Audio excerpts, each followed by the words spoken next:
Verse 3. Stop afflictions as soon as they arise. In my every action I shall watch my mind. The moment an affliction arises, about to harm myself and others, I shall confront and stop it without delay. At any time, while doing anything, even when raising an eyebrow, we should observe our mind. The first factor that gives rise to afflictions is the dormant tendencies, also known as the seeds of afflictions. When the seed of an affliction, the object that triggers it, and inappropriate thoughts are present, afflictions will immediately arise. Therefore, we should not let our minds deviate from the truth. We should learn to work with mindfulness.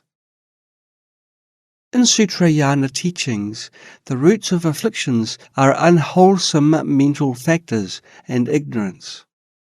In Tantric teachings, the root of afflictions is dualistic clinging, which is further caused by subtle karmic winds, or the three appearances of subtle semen, blood, and wind energy, upon which the habitual tendencies ride. Therefore, the Sutrayana and Tantrayana traditions have different ways of counteracting afflictions. The Sutrayana transforms the causes into practice, while the Tantrayana turns the results into the path. We will not delve into this topic here. The Sutrayana transforms the causes into practice, while the Tantrayana turns the results into the path. Indeed, there are differences between the two traditions in this regard. To turn the results into the path, you need to have a thorough understanding of the Dharma. Otherwise, you won't generate faith. In the Sutrayana tradition, the Lama Atisha inherited the intentions of Sangha, and Langri Tangpa continued the lineage of Lama Atisha. The intentions of Sangha refers to the lineage of extensive Bodhisattva practices. Lama Atisha said, "If one seeks the Dharma but does not use it to overcome afflictions, their practice will be in vain." The purpose of learning and practicing the Dharma is to overcome afflictions. So, what antidote should we use for this purpose? Here, Geshe Langri Tangpa's pith instruction is to examine our mind in every action, such as walking, standing, sitting, and lying down. By examining the mind repeatedly and carefully in each moment, wise individuals can counteract afflictions with mindfulness and alertness. We should be able to notice even the subtlest thoughts and tendencies. When the karmic wind begins to stir, but afflictions haven't arisen, we should notice it. If afflictions or negative thoughts arise, we should abandon them immediately and repent sincerely. Those who lack wisdom, however, cannot discern what is right and what is wrong, and may even mistake one for the other. Therefore, they are far from being able to counteract afflictions. Afflictions arise from the mind. If your mind is free from afflictions, even in the face of adversity such as illness or ailment, you will not suffer. In other words, suffering and happiness primarily depend on the mind. A joyful mind eases physical pain, while a distressed mind intensifies it. According to the Buddha's teachings, afflictions are manifestations of habitual tendencies in our minds. By applying remedies, we can eradicate them. For example, some Han students in our monastic community initially had obstinate characters and ingrained afflictions. Through listening, contemplating, and practicing the Dharma, they gradually became virtuous with more wisdom and fewer afflictions. However, once they slacken their efforts to counteract afflictions, their past afflictions and habitual tendencies will gradually re-emerge. By counteracting afflictions with diligence and perseverance, they can gradually tame their minds and transform their coarse afflictions into the path. This is something that every practitioner can experience in their journey of spiritual practice. First, transform coarse afflictions into the path. When coarse afflictions arise, you should promptly notice them, repent, and counteract them. Don't let them continue. If you fail to counteract coarse afflictions, you will find it even more difficult to counteract subtle, habitual tendencies. The moment an affliction arises means that once a disturbing emotion, such as anger or greed, arises in our mind, we must notice and stop it without delay. The skill of noticing and stopping afflictions without delay requires long-term training. Moreover, we shouldn't get caught up in situations and grasp them as inherently real. Everything is illusory, like a game. After learning the Buddha's teachings, you can treat everything like a game. There is nothing real. All things are illusory, like games. As stated in the 37 practices of a Bodhisattva, when afflictions become habitual, they are hard to counteract. Therefore, we should activate mindfulness and vigilance, carry the sword of antidote, and crush attachment and other afflictions as soon as they arise. This is the practice of a Bodhisattva. If we don't severe afflictions as soon as they arise, they will endanger ourselves and others. For instance, when encountering an adversary, we should meditate that all sentient beings, including this person, have Buddha nature. Therefore, we should treat them with equanimity. If we don't contemplate in this way from the start, once a quarrel breaks out and anger peaks, it will be impossible to counteract disturbing emotions with mindfulness and alertness. His Holiness Jigme Pangsok Rinpoche also said, if we don't counteract a disturbing emotion as soon as it arises, it will be difficult to tame it as it grows. It is taught in the Great Perfection, transform afflictions into the path. The nature of afflictions is body. All phenomena are pure. Nevertheless, as ordinary beings, what we perceive is defiled. We can only aspire to swiftly attain the spiritual state in which we bring afflictions onto the path and see all phenomena as equal. Yet, in our conduct, we should follow the causal perspective of the Sutrayana tradition to destroy the 5 poisons of greed, anger, ignorance, doubt, and arrogance. Otherwise, a momentary outburst of anger can destroy the merits we have accumulated, harming ourselves and others. A single thought of greed can lead us to break the precepts and hurt others. This is because the Sutrayana tradition destroys afflictions from a causal perspective. Beginners can only practice at the causal stage. Therefore, we should frequently examine our minds and stop our negative thoughts. In the past, whenever the great Kadampa masters generated negative thoughts, they would stop eating and drinking, scold themselves, and even beat themselves to subdue mental afflictions. The reason why our spiritual practice doesn't progress is because we haven't laid a solid foundation. For instance, without a firm belief in the law of causality and a thorough understanding of the suffering of samsara, you won't strive to overcome your afflictions. Because you are not too afraid of samsara and your renunciation towards it hasn't reached that level. If you fall into a dung pit, you won't even want to stay there for a moment, and your aspiration to leave there will never be absent. If you have such a strong renunciation, you won't forget to practice and will be diligent.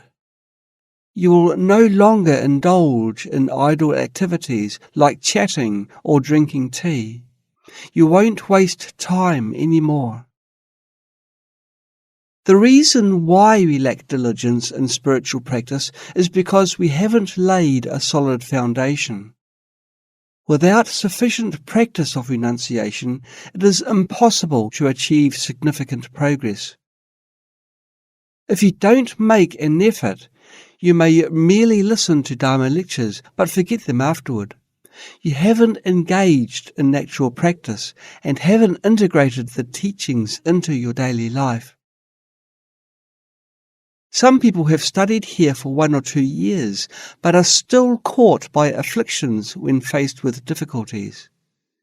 They may have gained some knowledge and can eloquently explain the Dharma to others. However, when faced with challenging circumstances, they never apply any remedies to counteract their afflictions.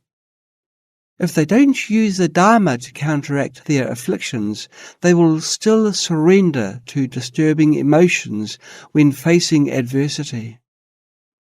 In this case, your practice hasn't begun. When faced with the situation, your current attitude is almost the same as before. You are still defeated by anger and other afflictive emotions without applying any remedies. We have learned a lot of Buddhist knowledge, but our greed hasn't reduced, our anger hasn't decreased much, and our pride has even increased. As we acquire more knowledge, our arrogance grows. If you don't apply the Dharma to tame afflictions, they won't diminish. As a result, you are still prone to harbouring greed, anger, and ignorance. Your manner and attitude of speaking and your state of mind haven't changed. You may become even worse, harbouring increased greed, anger, temper, and arrogance. Many people become 3 highs, patience, as they study the Dharma. There are such cases. If we don't start actual practice, we will end up like this. You haven't integrated the teachings you have learned into your real-life situations, and you haven't practiced during sitting meditation. First, we should practice during sitting meditation. When the circumstances that trigger your afflictions appear, will you react with inappropriate thoughts? During sitting meditation, your mindfulness should be present. During sitting meditation, visualize the circumstances that trigger your afflictions to appear. Since we have the seeds of afflictions, we tend to react with inappropriate thoughts. At this point, we need to transform our inappropriate thoughts with wise attention.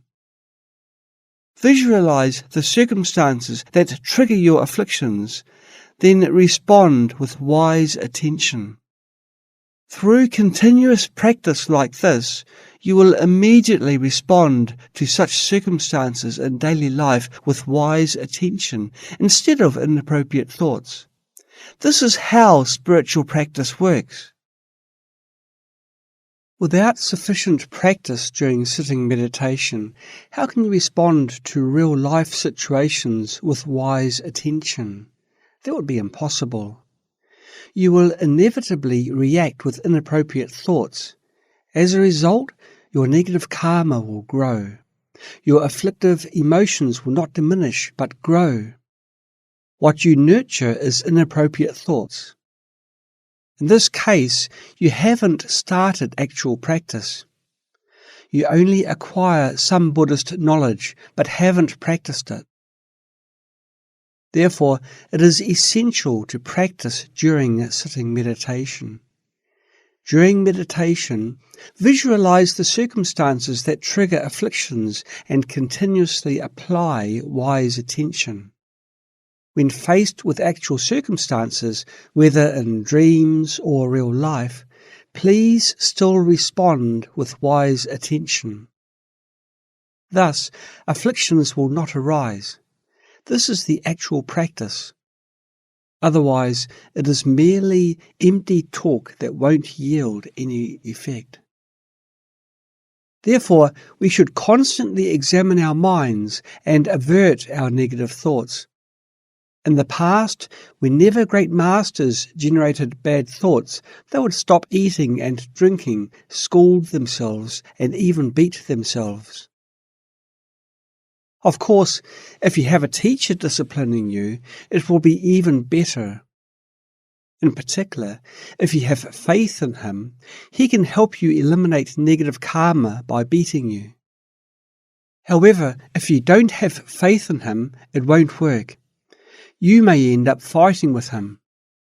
In the past, practitioners would scold and beat themselves. Sometimes we do need to discipline ourselves for our bad habits. However, we shouldn't do it carelessly. This pith instruction may seem simple, but it is extremely profound. Every Mahayana practitioner should rely on this pith instruction and diligently practice with body, speech, and mind at all times. It is essential to emphasize that we need to watch our speech and refrain from talking about the faults of others. In the 37 practices of the Bodhisattva, it is stated, if, impelled by delusion, I talk about the faults of other Bodhisattvas, my merits will diminish. Therefore, do not talk about the faults of anyone who has entered the Mahayana path. This is the practice of a Bodhisattva. Talking about others' faults diminishes our own merits. Don't talk about the faults of those who have entered the Mahayana path. This doesn't mean that they are faultless. Instead, it means that even if they have faults, we shouldn't speak about them. There is a profound meaning. It doesn't refer to the case of speaking falsely or defaming someone who is faultless. Instead, even if they have faults, we shouldn't talk about them. Doing that is detrimental to the Dharma. Regarding the faults of a Mahayana practitioner, their teacher can point them out, and their close Dharma friends can sometimes offer advice. Others shouldn't speak about their faults. Moreover, this Dharma friend should have an excellent connection with them and be someone whose advice they are willing to listen to. Others shouldn't point out their faults. Especially if you are an ordinary being, you must never speak about the faults of Mahayana practitioners and Bodhisattvas. Doing so will diminish your own merits. It doesn't mean those who have entered the Mahayana path are faultless. It is difficult to judge whether something is faulty. For someone who has genuinely generated bodhicitta, their intention is absolutely correct. Despite this, they may make mistakes in their actions. Furthermore, their actions may have hidden intentions. You may not understand the intentions behind their actions. If you talk about their faults with a samsaric mind, aren't you creating immense negative karma? You might mistake virtuous acts for faults. They are bodhisattvas while you are not, so you cannot understand them. If you try to understand them with a samsaric mind, you will misjudge them.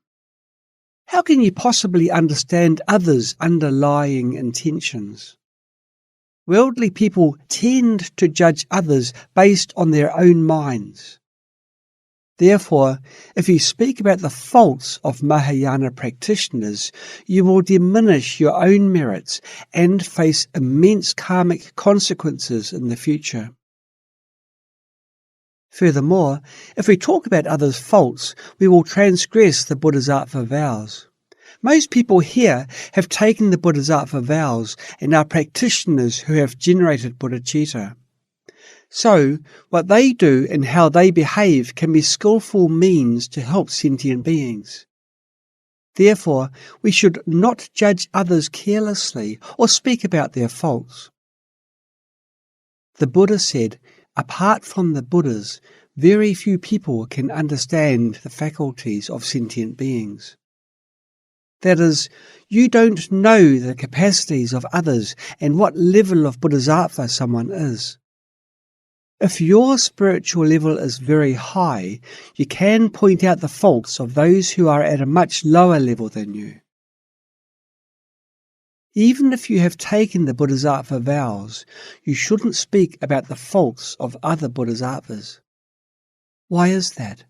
Because you don't know their level of realization. You don't know what stage of bodhisattva they are at. Perhaps you are an ordinary bodhisattva who has recently aroused bodhicitta, while they are a 10th stage bodhisattva. Or you might be a first stage bodhisattva, while they are a 3rd stage bodhisattva. Without knowing others' spiritual level, you might make comments carelessly. Such situations often occur. If you are a 1st stage bodhisattva, speaking about the faults of bodhisattvas at the 3rd, 4th, 5th or 6th stage would only bring trouble to yourself. So please don't talk about others' faults because you don't know their level of enlightenment. This is a common mistake. Of course, if you clearly see that someone hasn't even generated bodhicitta, that is another story.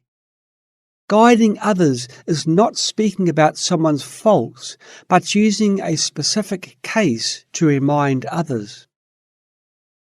Especially when teaching the Dharma, we should try to avoid mentioning the faults of other teachers. For example, if you say, my Dharma teachings are the best, while so-and-so teacher doesn't teach well, it indicates that you are a problematic practitioner and your way of teaching is incorrect. Perhaps someone may ask in return, Khenpo, you ask us not to speak about the faults of others, but why do you talk about our faults in class every day? The answer is that it is permitted in certain circumstances. In the past, Khenpo Nchang, who was Khenpo Mansel's root guru and Patrul Rinpoche's grand disciple, would throw items like scripture holders and cups at his disciples during Dharma lectures if he was displeased. His disciples often got injured and bled. Such behaviour is permitted for Vajra gurus. Nevertheless, each time I point out your faults, I'm afraid it might evoke disturbing emotions in you. Thus, I try to speak as little about them as possible, or remind you gently. On the other hand, I'm concerned that you may not recognise your faults, so I have to address them. This is different from merely talking about the faults of others. For over a decade, I have never caused a conflict with a disciple by mentioning one's faults in class. On the contrary, many people have come to recognise their problems and tamed their minds. However, when you talk about others' faults, it destroys your merits and also deepens your prejudice towards them. It hinders your spiritual practice and affects the harmony of the monastic community. Such behaviour brings no benefit to oneself or others. If you talk about others' faults, you will generate prejudice towards them. Moreover, when others hear it, they may harbour disturbing emotions towards you. Therefore, in our spiritual practice, we must examine our words and actions to gradually tame the obstinate characters and make our minds more gentle. This last sentence is important. Has your mind become more gentle? If yes, it indicates that you are making progress. You are no longer so stubborn and obstinate, and no longer speak as if you are always right. Those behaviours are due to attachment. Why do some people become more gentle? Because their attachment to self and phenomena weakens. They naturally become gentle. When there is nothing to cling to, your mind becomes gentle. After your self-grasping diminishes, you won't cling to whatever others say. For example, when you visit a preschool and see children chattering away and making a mess, will you become annoyed? When we are with preschool children, our minds immediately become gentle.